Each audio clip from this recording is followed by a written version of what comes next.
Jamani, tubadilike. Hapana. Yani mtu kwela na zagaza.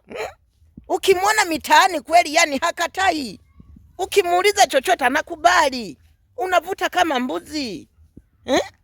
Leo hii amepatikana kijana anahitaji kuoa, apeleke ndani, apeleke nyumbani. Mzazi unasema bila milioni 5 hatoki.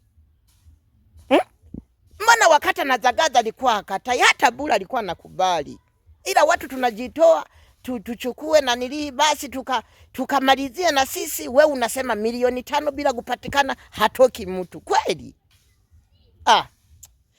Kesho tunanili tuzeheke bila chochote wote, mara watu tulikuwa dufiki bei kweli?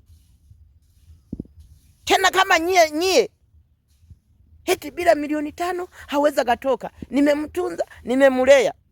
Kumbe kuna limjamaa huko mitaani lenyewe yani hata bila chochote yani anasikilizwa kweli kweli. Ngara boy.